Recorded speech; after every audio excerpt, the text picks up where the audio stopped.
तो जो मेवों का जो इतिहास था और जो अभी आपने वर्ड्स में थोड़ा बता दिया कि किस तरह की प्रजाति थी और किस तरह के मेवाती मुसलमान थे। तो भरतपुर और अलवर के अंदर जब आजादी करीब करीब आना शुरू हो गई थी, तो इन लोगों ने एक संगठन जो इनका जो बना हुआ था और जिस तरह से उत्पात मचा रहे थे, इसको मुस्लिम लीग का साथ मिल चुका था। मुस्लिम लीग के साथ डायरेक्ट कनेक्शन थे इनके, और मुस्लिम लीग इनको हथियार, गोला बारूद और इस तरह का इस्तेमाल करके एक अलग मेविस्तान बनाना चाहती थी, जिसको मेविस्तान कह सकते हैं, मुलिस्तान जो आप चौधरी रहमत अली की भाषा में कह सकते हैं।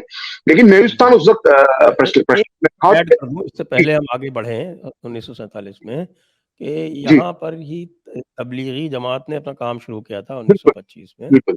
जी और 1932 में बड़े जबरदस्त दंगे किए थे इन लोगों ने। हाँ, उसको ही अपराइजिंग और कहते हैं। बागपंथी इतिहासकार हैं, वो उसको किसान विद्रोह के नाम से बताते हैं, लेकिन वो एक तरह से जो है वो धार्मिक, जिसको कहते हैं जिहादी बगावत थी वो।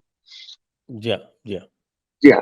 जी। तो जब हम वापस अगर 1947 में आए, तो जब बहुत ज्यादा इनका बढ़ने लगा और हिंदुस्तान की मांग को लेकर हथियार गोला बारूद आ गए, तो इनका प्रिंसली स्टेट की जो भी प्रशासन था उसके साथ इनका एक लंबा संघर्ष होने लगा। और उस संघर्ष के बारे में बाद में जाके सरदार पटेल, क्योंकि आप संजय दीक्षित जी कहें या प्रखर श्रीवास्तव कहें कि ये तो हम मन से कह रहे हैं, ये बात नहीं, ये बात सरदार पटेल ने भी कही है। सरदार पटेल ने माना है कि अलग हिंदुस्तान के लिए किस तरह की साजिश कर रहे थे, और इसका सबूत मिलता है 24 जून 1948 को, जो सरदार पटेल ने एक पत्र लिखा डॉक्टर राजेंद्र प्रसाद को, जो बाद में भारत के राष्ट्रपति बने। उनको जो पत्र लिखा वो प्रकाशित हुआ है सरदार पटेल करस्पॉन्डेंस खंड 6, पेज नंबर 383 से 385 के बीच में। इस पत्र में सरदार पटेल जो समय तत्कालीन गृह मंत्री थे, वो क्या मेवों के बारे में लिखते हैं कि मेव किस तरह से अलग से एक मुस्लिम देश मेविस्तान बनाना चाहते थे, इसके बारे में लिखते हैं कि जहां तक मेवों का सवाल है, अलवर और भरतपुर में हमारी जांच से इस बात की पुष्टि हुई है कि पिछले साल यानी 1947 के मार्च और मई के महीने में मेवों ने जो विद्रोह किया था वो एक सुसंगठित प्रयास था। मुस्लिम लीग की पाकिस्तान की मांग के समर्थन में, फिर से ध्यान से पढ़िए, मुस्लिम लीग की पाकिस्तान की मांग के समर्थन में मेव मुसलमान एक अलग मेविस्तान बनाएंगे। इस बगावत को मुस्लिम लीग ने प्रेरित किया था। डायरेक्ट एक्शन करने के लिए मुस्लिम लीग ने मेवाती मुसलमानों को हथियारों, गोला बारूद की आपूर्ति की थी। इतनी बड़ी बात सरदार पटेल ने लिखी थी कि अलग मेविस्तान ये बनाने की कोशिश कर रहे थे 1947 में, भारत से अलग होकर एक मुस्लिम देश बनाने के लिए। और सरदार पटेल कोई एक बार ये बात नहीं कहते, एक बार तो जैसा मैंने बताया कि डॉक्टर राजेंद्र प्रसाद को उन्होंने पत्र में लिखा 24 जून 1948 को। इसी तरह का पत्र इसके पहले वो 27 फरवरी 1948 को केसी नियोगी को लिख चुके थे। केसी नियोगी जो थे वो केंद्रीय मंत्री थे नेहरू सरकार में, और उनके पास पुनर्वास और राहत का कार्य था। मतलब जो शरणार्थी आ रहे थे पाकिस्तान से, उनके पुनर्वास और राहत का काम था। तो पुनर्वास और राहत मंत्री थे केसी नियोगी। उनको जो पत्र सरदार पटेल ने लिखा है वो सरदार पटेल करस्पॉन्डेंस के वॉल्यूम 6 के पेज नंबर 255 पर प्रकाशित हुआ है। इसमें सरदार पटेल लिखते हैं कि मेव लोग इन राज्यों में पहले से ही मुसीबत खड़ी कर चुके हैं। मतलब इन राज्यों से उनका मतलब है अलवर और भरतपुर से। मेव लोग इन राज्यों में पहले से ही मुसीबत खड़ी कर चुके हैं और गंभीर रूप से अत्याचार कर चुके हैं। इसकी यादें अब भी लोगों के मन में ताजा हैं। लोगों के मन में मेवों के प्रति अत्यधिक कड़बड़ाहट है। अगर आप उन्हें, इन मेवों को गुड़गांव में बसाना चाहते हैं, तो आप मुस्लिम गांव या मुस्लिम गांवों की पूरी बेल्ट बसाए बिना ये कार्य करें, नहीं तो मुझे डर है कि हम पहले जैसी मुश्किलों का सामना हमें करना पड़ सकता है। ये सरदार पटेल ने केसी नियोगी को लिखा, सरदार पटेल करस्पॉन्डेंस में प्रकाशित है। कहने का मतलब है कि सरदार पटेल 2 बार, और एक पत्र और उन्होंने नेहरू को लिखा है, वो मैं पढ़ना नहीं चाहूंगा, रिपीटेशन लगेगा वो।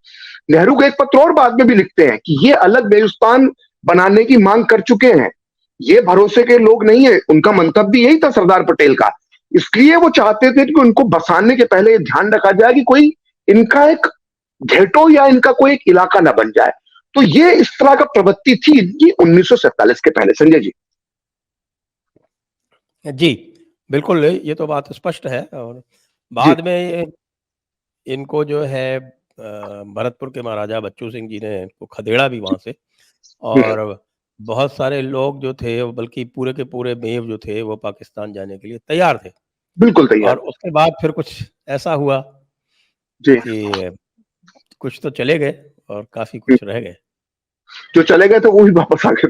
तो सवाल ये है कि जो आपने कहा कि जब अलवर और भरतपुर की जो प्रिंसली स्टेट थी, जब इन्होंने बगावत करी और अलग मेदिस्तान बनाने की कोशिश करी, षड्यंत्र रचा और दंगे फसाद किए, तो वहां की जो सेना थी उन राज्यों की, उसने इस भारत विरोधी बगावत को कुचला और ये इनको वहां से खदेड़ा। तो ये भागकर गुड़गांव पहुंच गए। गुड़गांव जो इसके आसपास के सराउंडिंग इलाके में, जिसमें न्यू भी आता है, जिसको हम आज मेवात कहते हैं। तो उस वक्त इसलिए गुड़गांव पहुंच गए कि गुड़गांव में पहले से ही कुछ मेव पहले से ही मौजूद थे, जिनके साथ इनका रोटी बेटी का रिश्ता था, तो ये वहां पर पहुंच गए। अब गुड़गांव में जब पूरे मेवाती इकट्ठे हो गए तो कैंप बना दिए गए और इनको पाकिस्तान भेजने की तैयारी थी। सरदार पटेल से कट्टर समर्थक थे, इनको पाकिस्तान भेज देना चाहिए। तो पाकिस्तान भेजने की तैयारी में पूरे कैंप वगैरह लगाए गए। इसी बीच जब ये पाकिस्तान जाने की तैयारी कर रहे थे तो इसमें एंट्री होती है गांधी जी की, और वो जो है दिसंबर महीने के तीसरे हफ्ते में गुड़गांव में के पास जो गांव रहता है झारसा, वहां पर पहुंचते हैं और वहां पर जो एक मेवों को रोकने के लिए एक भाषण देते हैं। तो भाषण बहुत महत्वपूर्ण है क्योंकि वो भाषण बताता है कि गांधी भी मेवों के मेवाती मुसलमानों के बारे में क्या जानते थे और कैसे उन्होंने रोका है। दो चीजें इससे स्पष्ट होती हैं। तो जो गांधी ने भाषण दिया था वो मैं बताऊं, उसके पहले बता देता हूं कि संपूर्ण गांधी वांग्मय के खंड 90 के पेज नंबर 252 पर छपा है। संपूर्ण गांधी वांग्मय की विश्वसनीयता पर कोई सवाल नहीं उठा सकता, भारत सरकार की देखरेख में उसे छापा गया नेहरू जी के जमाने में। तो गांधी जी ने मेवों के गांव में जो मेवाती मुसलमान जो पाकिस्तान जाने की तैयारी कर रहे थे, उनको भारत में रोकने के लिए जो भाषण दिया, उस भाषण का एक अंश मैं आपको पढ़ के सुनाता हूं। गांधी जी मेवाती मुसलमानों से कहते हैं कि मुझसे यह कहा गया है कि मेवाती मुसलमान करीब करीब जरायम पेशा जाति की तरह है। अब हम दर्शकों को बता देते हैं कि जरायम पेशा जाति क्या होती है। जरायम पेशा जाति मतलब वो जो अपराध करके अपनी आजीविका चलाती है। तो गांधी कहते हैं कि मुझसे यह कहा गया है कि मेवाती मुसलमान करीब करीब जरायम पेशा जाति की तरह है। अगर ये बात सही है तो आप लोगों को अपने आप को सुधारने की कोशिश करना चाहिए। मुझे उम्मीद है कि आप मेरी सलाह पर नाराज नहीं होंगे। गांधी थोड़ा डरते हैं कि मुझे उम्मीद है कि आप मेरी सलाह पर नाराज नहीं होंगे। केंद्र सरकार से मैं ये कहूंगा कि अगर मेवाती मुसलमानों पर यह आरोप अपराधी होने के सही हैं, तो भी इस दलील के आधार पर उन्हें निकालकर पाकिस्तान नहीं भेजा जा सकता है। मेवाती मुसलमान भारत की प्रजा है, इसलिए सरकार का यह कर्तव्य है कि वो मेव मुसलमानों को शिक्षा की सुविधा देकर उन्हें बसाने के लिए बस्तियां बनाकर अपने आप को सुधारने की मदद करें।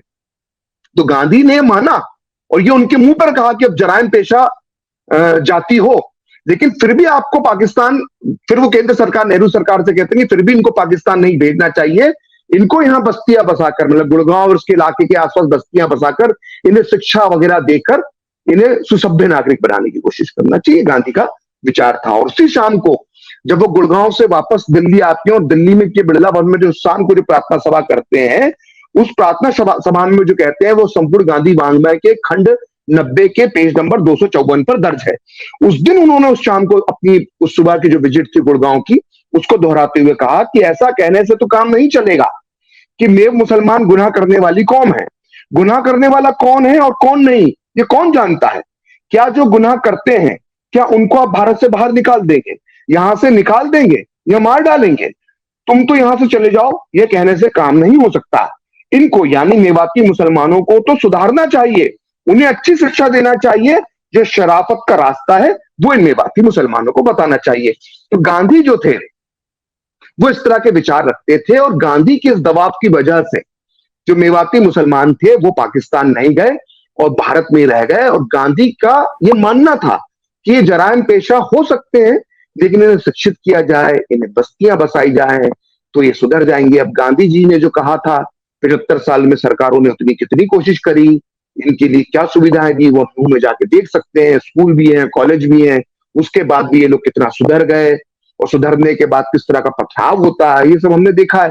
इस पर अब क्या बोला जाए, तो तस्वीरें गवाही देती हैं कि गांधी जी ने इनको रोककर जो सरकार, नेहरू सरकार से जो गुजारिश की थी, उसका अंजाम क्या हुआ, वो तस्वीरें बता रही है पिछले 3-4 दिन से जो आ रही है।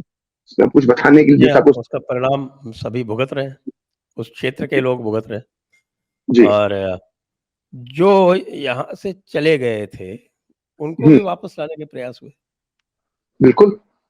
मतलब इसको लेकर तो जो प्रयास हुआ है, क्योंकि क्या हुआ देखिए, इसको समझने की जरूरत है थोड़ा सा अलग तरीके से, कि गांधी की जब हत्या होती है 30 जनवरी 1948 को, तो उसके बाद पूरे देश में जो है वो एक तरह से दंगे थम जाते हैं, क्योंकि पूरी तरह से जो है सरकार प्रशासन की एक अलग तरह से कार्य हो जाता है, लोग भी एक अलग मोड में चले जाते हैं, और भारत के अंदर 30 जनवरी 1948 के बाद दंगे जब भारतीय इलाकों में खत्म थोड़ा होना बंद हो जाते हैं, तो एक सुरक्षा की भावना इस देश के अंदर वापस उत्पन्न होती है, और जो मुसलमान पाकिस्तान चले गए थे वो फिर से वापस आना शुरू होते हैं।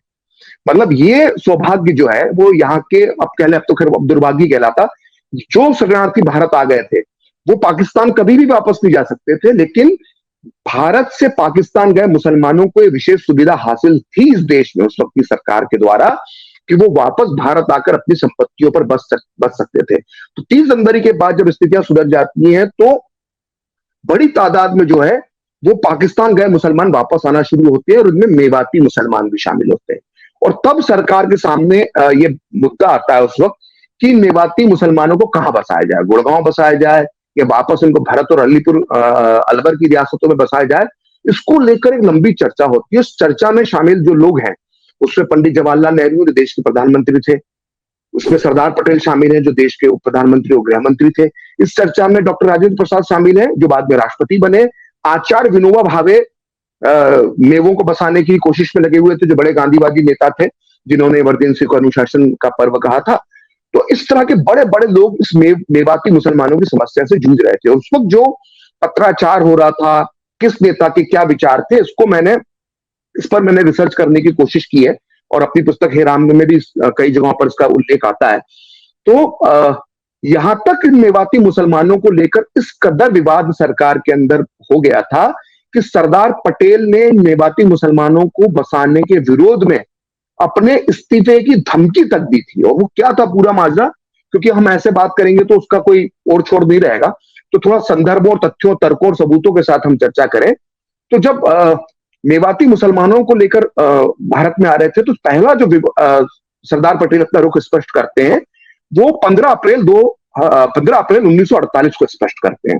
वो प्रधानमंत्री नेहरू को एक पत्र लिखते हैं, जो पत्र प्रकाशित हुआ सरदार पटेल करेस्पॉन्डेंस के वॉल्यूम 6 में, पेज नंबर 222 पर। इस पत्र में मेवों के बारे में सरदार पटेल क्या लिखते हैं वो हमें समझना बहुत जरूरी, क्योंकि उसके बिना हम समझ नहीं पाएंगे। वो पत्र में लिखते हैं कि प्रिय जवाहरलाल, पाकिस्तान से आने वाले मेव मुसलमान और बाकी मुसलमानों की वापसी पर मैं बहुत चिंतित हूं। मुझे भारी तादाद में इनके वापस आने से होने वाली कठिनाइयों की आशंका है।